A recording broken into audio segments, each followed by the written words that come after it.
हर हर महादेव, घर घर महादेव, माता पार्वती की जय हो। आज मैं आप लोगों को शिव चर्चा की बहुत ही सुंदर कहानी लेकर के आई हूँ। आप लोग इस कहानी को पूरा ज़रूर सुनिएगा। कहानी शुरू करने से पहले आप लोगों से निवेदन है, कृपया चैनल को सब्सक्राइब ज़रूर कर लीजिए और इस वीडियो को एक लाइक कर दीजिए। आइए कहानी को शुरू करते हैं। एक गांव में एक डोम और डोमिन रहते थे। बड़े गरीब थे दोनों, पर डोमिन जो थी वो शिव जी की बहुत भक्त थी, बहुत शिव चर्चा किया करती थी, बहुत शिव जी की आराधना करती थी, शिव जी की भक्ति किया करती थी।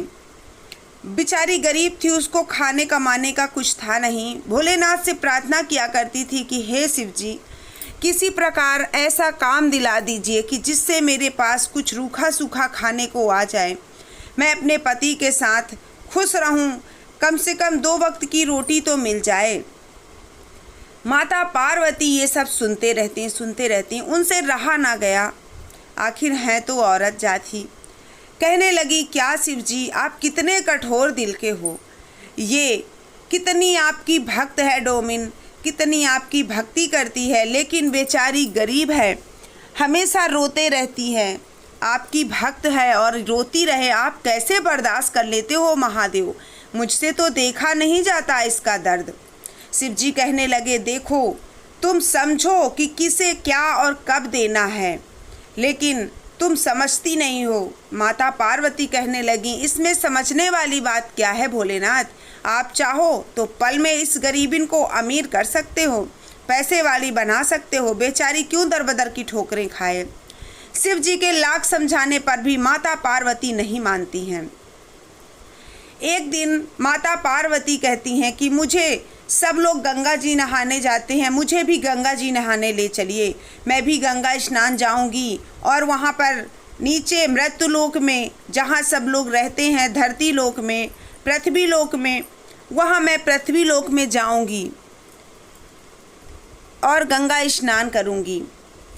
भोलेनाथ से बार बार कहने पर भोलेनाथ मान जाते हैं और कहते हैं कि चलो फिर अपना रूप धारण करो एक स्त्री का, फिर चलो, नहीं तो लोग वहाँ समझ जाएंगे। माता पार्वती ने एक खूब सुंदर स्त्री का रूप धारण किया और निकल पड़ी। वही डोमिन जो शिव जी की भक्त थी, वो वही गंगा जी के किनारे क्या करती, उसने क्या किया उस दिन, भोलेनाथ ने ही उसको ये सब किया।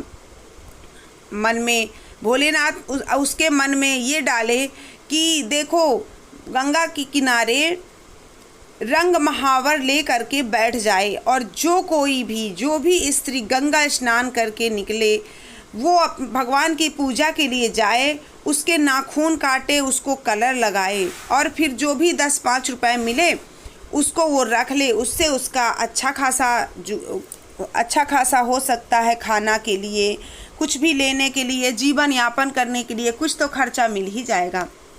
वो वहीं पे जा कर के बैठ गई। सब औरतें लाइन लगा करके उससे नाखून कटवाती और महावर लगवाती थी। जो भी होता 10-5 रुपए सब आंचल में ले करके करवाती और उस डोमिन को दे देती। वो बड़ी खुश हो गई भोलेनाथ की और मन ही मन धन्यवाद करने लगी कि हे शिव जी, आपने तो आज बहुत अच्छा काम दिलवा दिया। बैठे बैठे ही काम मिल गया और कोई भी औरत खाली आंचल में कुछ लेकर के आती है, खाली हाथ नहीं आती है। माता पार्वती भी उसी लाइन में लगी थी। सब बारी बारी से कह रहे थे कि जल्दी करो बहन, हमारे जल्दी लगा दो, हम बहुत दूर से आए हैं, हम यहाँ से आए हैं, वहाँ से, सब अपना अपना नाम बता रहे थे।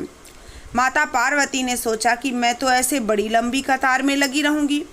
माता पार्वती ने भी कहा कि मुझे भी जल्दी करो बहन, मैं तो तीनों लोकों से आई हूँ, मैं तो सबसे ज़्यादा दूर से आई हूँ।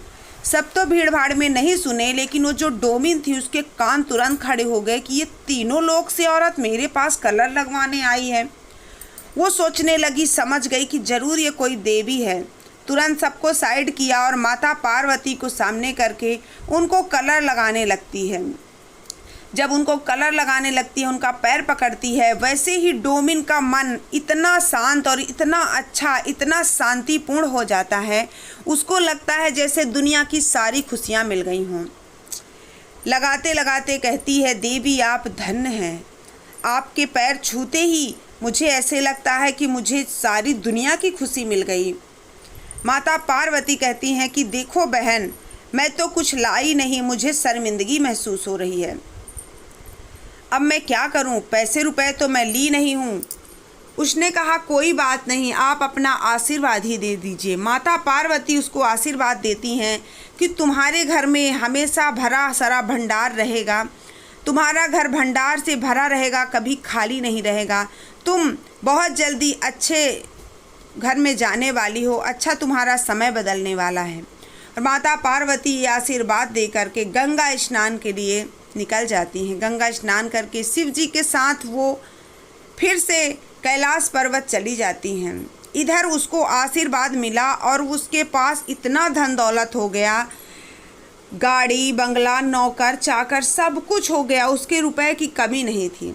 अब वो जो थी वो घमंड में इतना चूर हो गई कि वो गांव की औरतों से बोले कि मुझे डोमिन मत कहना, मुझे ठाकुर की ठकुराइन कहना, राजा की रानी कहना। मुझे डोमिन कोई कहा तो उसे मैं कच्चा झवा जाऊंगी। और झगड़ा करती, अगर कोई डोमिन कहता तो झगड़ा करती। ये सब चीज़ें भोलेनाथ देख रहे थे। एक दिन भोलेनाथ कहते हैं माता पार्वती से कि चलो मुझे आज गंगा स्नान के लिए चलना है। तो माता पार्वती कहती हैं कि ठीक है चलिए महादेव, मैं भी आपके साथ चलती हूँ, घूम करके आऊँगी। माता पार्वती और भोलेनाथ जब जाते हैं तो गंगा के किनारे कोई नहीं रहता है। जो नाखून काट देता भोले बाबा का, नहा लेते भोले बाबा गंगा जी में। जब वहाँ देखते हैं तो कोई नहीं, तो सबसे पूछा कि वो कहाँ है डोमिन जो यहाँ नाखून काटती थी। सबने बताया कि उसके तो राजमहल हो गया है, उसको अब तो डोमिन कहना भी नहीं, वो तो बहुत लड़ती है, बहुत गुस्सा करती है। उसे अब ठकुराइन कहो या कि फिर रानी कहो तब वो सुनती है। भोलेनाथ और माता पार्वती जो थी वो कहने लगी नहीं नहीं, वो बहुत अच्छी औरत थी, चलो हम उसके घर चलते हैं। जैसे ही वो घर पहुंचते हैं, माता पार्वती और भोलेनाथ भेष बदल कर आए थे, वो पहचान न पाई। जैसे ही माता पार्वती ने कहा कि देखो मेरे पति के पैर के नाखून काट दो, फिर वो गंगा स्नान के लिए जाएंगे, उनको आलता भी लगाना होगा बाद में। वो डोमिन गुस्सा गई और माता पार्वती से कहती है कि ऐसा है, तुम ही ले लो और नाखून काटो और वो लगाओ कलर। मेरे इतना नहीं है, मेरे पास बहुत धन दौलत है, मैं 10-5 रुपए के लिए किसी का पैर पकड़कर किसी को कलर नहीं लगाऊंगी, किसी का नाखून नहीं काटूंगी।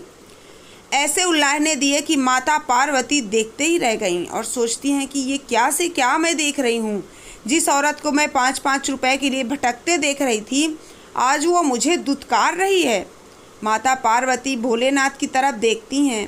भोलेनाथ तो मुस्कुरा रहे थे क्योंकि उनको सब पता था। माता पार्वती कहती हैं कि चलिए भोलेनाथ चलते हैं। जब वहाँ से निकलने लगे तो माता पार्वती कहती हैं कि आप सच कह रहे थे भोलेनाथ कि किसको कब देना है ये मैं तय करूँगा, लेकिन मैंने उसे आशीर्वाद में जो दिया था कि तू धन दौलत से अमीर हो जाएगी, तो वो देखो इतना घमंड हो गया उसके अंदर कि वो सब कुछ भूल गई, अपनी दिनचर्या भूल गई, अपना काम काज भूल गई। अब वो रानी की तरह राज करने लगी। भोलेनाथ कहने लगे देखो माता पार्वती, तुम नहीं समझती हो, तुम्हें ये चीज़ का ज्ञात नहीं रहता है, लेकिन मुझे पता है कि ऐसे जल्दी किसी को इतना धन दौलत मिले तो लोग ऐसे ही पागलपन में आ जाते हैं। इसलिए अब इसका धन भी नष्ट करना होगा, क्योंकि इसने तुम्हारा अपमान किया है। घर आई माता पार्वती का अपमान किया है इसने। उन्हीं के श्राप से फिर से डोम और डोमिनी जो थे डोमिन सड़क पर आ गए। फिर से वो नाखून काटते नजर आई, क्योंकि उसने घमंड किया था, माता पार्वती का अपमान किया था, इसलिए वो वहीं की वहीं आ गई गिर करके। राजा रानी बनने के सपने जो थे उसके, वो चूर चूर हो गए। इसलिए कहते हैं अगर आपके पास धन दौलत कितनी भी आ जाए, घमंड नहीं करना चाहिए। जैसा जीवन है वैसा सरल जीवन जीना चाहिए, क्योंकि ये ज़िंदगी सिर्फ और सिर्फ 4 दिन की है। कोई नहीं देख कर आया कौन कब तक सांसें ले रहा है। तो भोलेनाथ और माता पार्वती कैलाश की ओर निकल जाते हैं और दोनों अच्छे से समझ जाते हैं कि कब और किसे कब कितना देना है। ना तो किस्मत से ज़्यादा और ना ही समय से पहले किसी को ना कभी मिला था और ना ही कभी मिलेगा। इसलिए धैर्य रखिए। अगर आपके घर दुख दरिद्र है तो खुशियाँ भी बहुत जल्दी आएंगी। बस भोलेनाथ की कृपा बरस जाए, भोलेनाथ का नाम लीजिए। नमः शिवाय से 108 बार सांस अंदर लेते हुए नमः और छोड़ते हुए शिवा का जाप करिए। देखिए आपके भी घर में बहुत जल्दी तरक्की होगी। तो ये मेरी कहानी आपको कैसी लगी मुझे कमेंट में हर हर महादेव लिखकर ज़रूर बताएं। अच्छी लगी हो तो वीडियो को लाइक और चैनल को सब्सक्राइब ज़रूर कर लीजिए। मिलती हूँ दूसरी नेक्स्ट कहानी के साथ। तब तक प्रेम से बोलिए हर हर महादेव, घर घर महादेव, माता पार्वती की जय हो।